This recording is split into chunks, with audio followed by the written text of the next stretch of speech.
Hey, what's going on, guys? Welcome back to the channel. Today we're going to be taking a look at the new Mobile B15 versus the Moto G Power here on my right, which is actually a really solid device.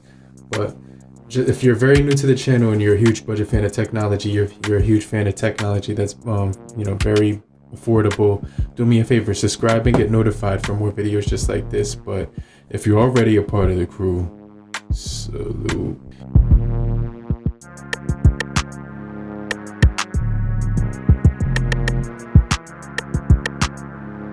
Okay, so we're going to basically be comparing these two devices. They're both around $200, and the actual Moto phone is a nice device to check out and look at, but we have actually a really good contender here with the new Mobile G, not the G, the B15. It's going to be a really good competitor, and it's going to have a lot of features that I kind of want to highlight about this device. So if you're brand new to the channel, make sure you subscribe and get notified, because we're going to do a lot of comparisons just like this. But as far as the display on the blue, I'm saying, not the new.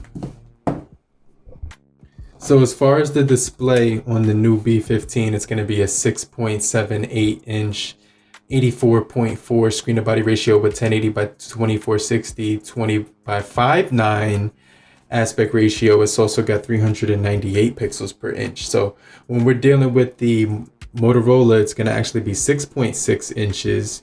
It's going to have a 206 grams of weight, so it's going to be really nice in the hand. Kind of has some weight to it. Definitely has a really good weight to it as well. And so does the new. The new definitely has some weight to it. These are both going to have huge batteries, 5,000 milliamp hour batteries. So as far as the display on the Moto, it's going to be a 720 by 1600, 266 pixels per inch versus the 1080 2460 time with the 398. So you're going to get a really high density display on the new Mobile. It's going to just be very colorful for the price. The punch hole is also going to be in the middle of the phone instead of the left hand side, so I just kind of want to mention that. And as far as the chins, they're almost the exact same size on here. So one thing you will know is that the new Mobile is bigger. You can see it kind of makes the Moto look a little bit small when you look at them side by side. It's a little bit taller, a little bit wider.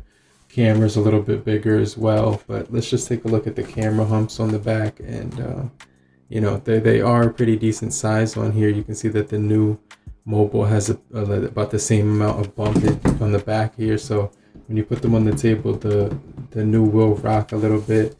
As far as the Moto, it doesn't even really rock that much because it's in the center, so that's actually pretty cool. But both of these devices do have pretty good overall use when it comes to the user experience, because they're basically going to be very stock Android, and I really do like the fact that it's very minimal when it comes to the software. So before we get into the software, let's just still compare the bodies on this guy. Both of these things, they're both going to be made of plastic. We both have a side-mounted fingerprint sensor on the right hand side that's coupled as a power button, and we also do the volume rockers right above it.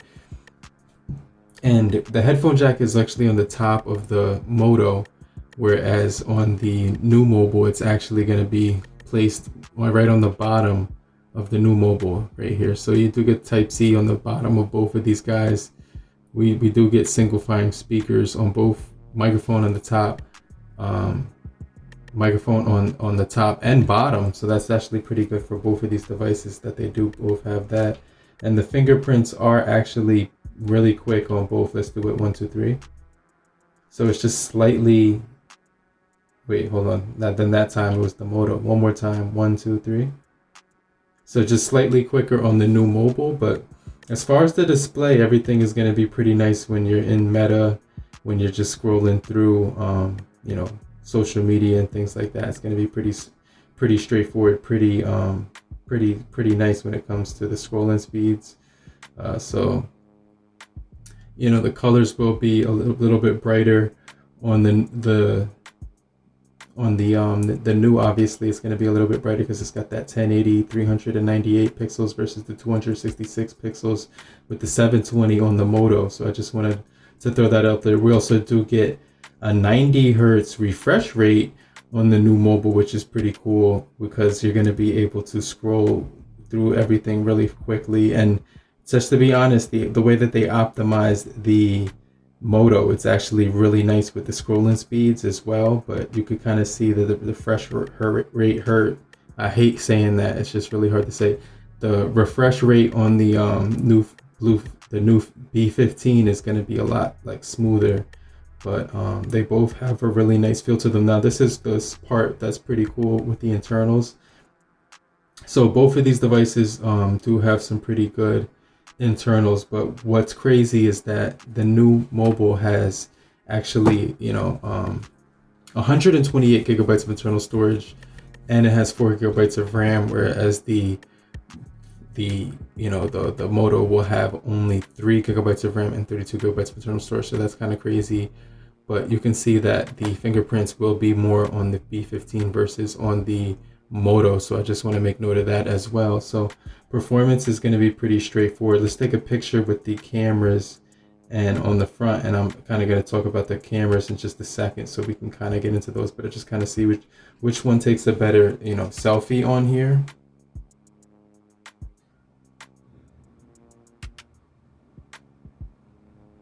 All right, so you guys can be the judge of that. Let me know which one does take a better selfie, and we're looking at both of these guys. So let me just kind of straighten this out so you can see we do have an 8 megapixel on the front of the new mobile, and we also do have an 8 megapixel on the front of the Moto. So let's just go ahead and kind of look at these.